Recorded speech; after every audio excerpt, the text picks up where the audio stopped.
Bonjour. Aujourd'hui, à mon plus grand désarroi, nous ne faisons pas de géométrie, mais nous faisons de la combinatoire. Et on va commencer par faire le premier chapitre de combinatoire, et il s'agit du principe des tiroirs. Alors, le principe des tiroirs, c'est un truc très simple, très intuitif. Imaginez, vous avez une armoire. On va dire que dans cette armoire, vous avez 5 tiroirs. Et vous prenez des chaussettes, on va dire que vous avez 3 paires de chaussettes, donc 6 chaussettes. Le seul truc, c'est que vous êtes un peu con, désolé, et vous savez pas ranger vos chaussettes. Vous savez pas comment elles sont rangées. On peut dire un truc sur ces chaussettes. Il y a forcément 2 chaussettes dans un de vos tiroirs. Ça semble très logique évidemment, mais bon, les mathématiciens veulent toujours vérifier les résultats. Donc, comment ils l'ont vérifié? Bah, très simplement par l'absurde. S'il n'y avait pas 2 chaussettes dans un tiroir, et bien comme vous avez 5 tiroirs, vous pourriez pas avoir plus de 5 chaussettes. Or, comme on a 6 chaussettes, on a forcément 2 chaussettes dans un tiroir. Et encore une fois, on peut aller plus loin. Si on imagine qu'on a 16 chaussettes, ce qui fait beaucoup, on a 8 paires, mais on sait toujours pas ranger par paire, on n'est pas très doué. Bah cette fois, on peut affirmer qu'il y a au moins 4 chaussettes dans un tiroir. Évidemment, ça veut pas forcément dire qu'il y a maximum 4 chaussettes dans un tiroir. Il peut y avoir 12 chaussettes dans un tiroir, 3 chaussettes dans un autre, la dernière chaussette, je crois qu'il y a une dernière chaussette à ranger, et ensuite 2 tiroirs vides, ça marche très bien, tu peux faire comme tu veux, mais il y a forcément un tiroir qui contient 4 ou plus chaussettes. Forcément. Alors maintenant que l'idée de base est donnée, on va pouvoir commencer à travailler en vraie maths. Donc si jamais on a n plus 1 éléments à ranger dans n ensemble, un ensemble aura au moins 2 éléments. Et donc ça c'est ce qu'on a prouvé avec nos 6 chaussettes et nos 5 tiroirs dès le début. Alors ici juste un petit passage compliqué, une petite remarque compliquée pour ceux qui sont déjà bien avancés en maths. Donc si E et F sont deux ensembles finis tels que le cardinal de E est plus grand que le cardinal de F, il n'existe aucune application injective de E dans F. Enfin, on a le principe des tiroirs généralisés, donc ce qu'on a fait avec nos 16 chaussettes. Il s'énonce comme ça: si on a n éléments à ranger dans K ensemble, alors il y aura forcément un ensemble qui contient au moins la borne supérieure de n divisé par K éléments. Donc si on reprend nos 16 chaussettes, on aurait la borne supérieure de 16 divisé par 5 éléments dans un tiroir.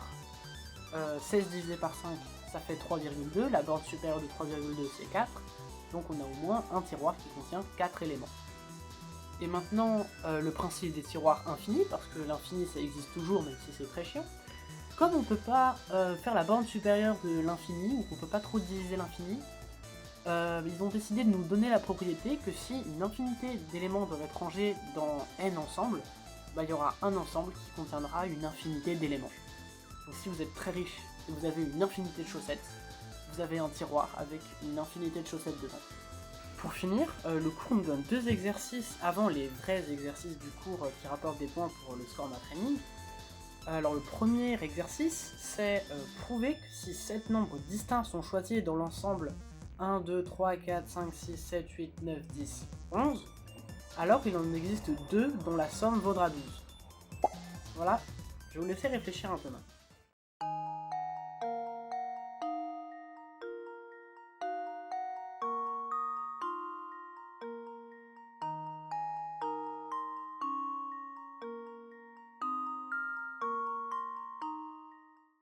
On va recouper l'ensemble en 6 parties. Donc on va faire l'ensemble 1 et 11, 2 et 10, 3 et 9, ainsi de suite. Donc les paires les paires qui, quand tu les sommes, ça fait 12. Et 6 tout seul, parce qu'il n'y a pas d'autres 6.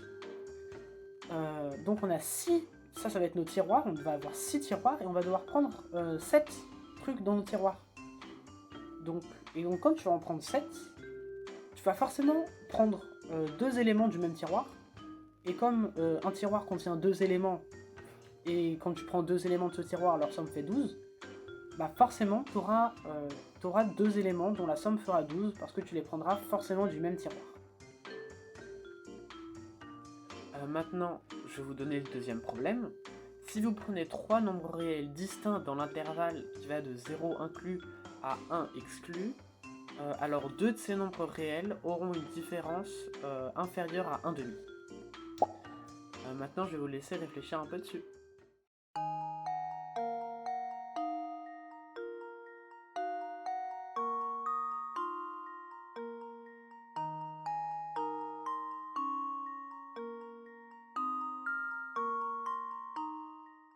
Alors ce qu'on va faire, c'est qu'on va sous-diviser l'intervalle en 2 intervalles plus petits. Donc on va le diviser une première fois en intervalle de 0 à 1/2 exclu et de 1/2 à 1 exclu. Et donc comme on prend 3 nombres réels, on va avoir 2 nombres réels dans un des intervalles. Forcément. C'est le principe des tiroirs, ça. Et donc, dans l'intervalle où on aura 2 nombres réels, leur distance sera forcément inférieure à 1/2, parce qu'en fait, l'étendue de l'intervalle est de un peu moins de 1/2, vu que toujours la borne supérieure est exclue. Donc, on va avoir nos deux nombres auront une distance inférieure à 1/2, et c'est comme ça qu'on pourrait résoudre ce problème. Et voilà, c'est la fin du chapitre. N'hésitez pas à me dire ce que vous avez pensé de la vidéo, surtout ce que vous avez pensé du montage. Ça a vraiment été dur de le faire et mon PC a failli mourir pendant que je le faisais. Et puis, bonne journée, on se revoit la prochaine fois.